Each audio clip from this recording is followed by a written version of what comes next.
The rain tapped softly against the window of his large home as he walked briskly toward the door, briefcase in hand.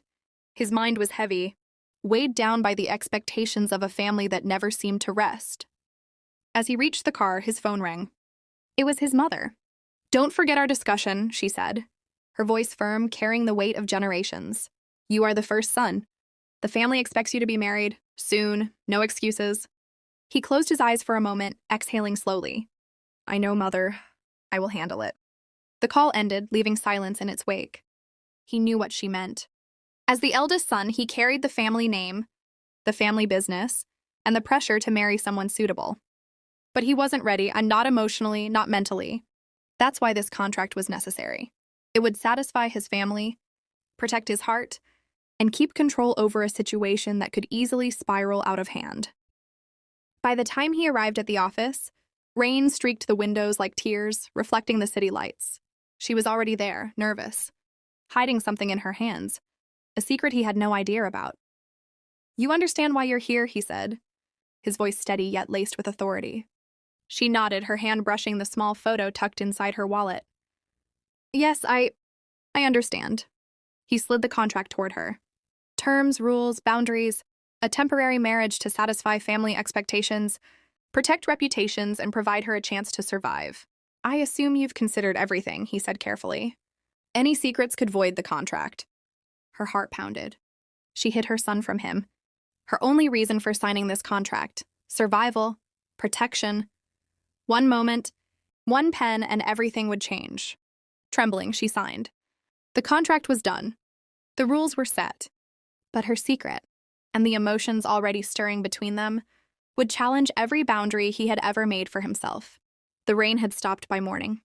Sunlight filtered softly into the guest room as Linda opened her eyes, the memory of the shadow still lingering in her mind. A gentle knock came at the door. "Linda!" a deep voice called. "Are you awake?" She sat up quickly. "Yes." Philip opened the door slightly, keeping a respectful distance. His expression was calm, almost unreadable. "Last night wasn't what you thought," he said. "That was just the housekeeper. Her name is Kate. She lives on the property." Linda let out a quiet breath she didn't know she'd been holding. "I'll be heading to work now," Philip continued. "Take your time today. Study the house.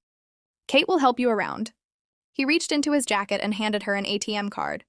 "Use this," he said plainly. "Get yourself clothes, makeup, a wig, and whatever you need. You must look presentable when my family comes around. No one must suspect anything." Linda stared at the card, her fingers tightening around it. "Thank you," she said softly. Philip paused at the door. For a moment, it seemed like he wanted to say more, but he didn't. "Make yourself comfortable," he said, then turned and left. Left alone, Linda looked around the room again. The quiet house. The luxury. The expectations. She glanced down at her phone and opened her son's picture once more. "I'm doing this for you," she thought. Outside, the house was calm. No shadows. No mystery. But something told her this peace wouldn't last forever. Morning light crept quietly into the mansion as Linda stepped out of the guest room. The house felt awake, yet strangely empty. Everything shone with wealth, but the silence made her cautious. Kate met her in the hallway with a gentle smile. "Good morning, madam. I hope you slept well." "I did," Linda replied softly. Kate showed her around the living room, the dining area, and then the spacious kitchen. She pointed out the refrigerator, the pantry, and where food supplies were carefully stored. "If you need anything," Kate said kindly, "you'll find it here. Or you can tell me." Linda nodded. It was beautiful and overwhelming. Later that afternoon, Philip returned. His calm presence filled the room. "There are rules," he said, his tone steady. Linda straightened.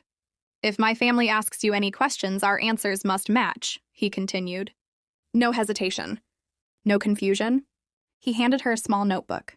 "Everything you need to know is in here," Philip said. "Our story, dates, details, go through it carefully. You must be prepared."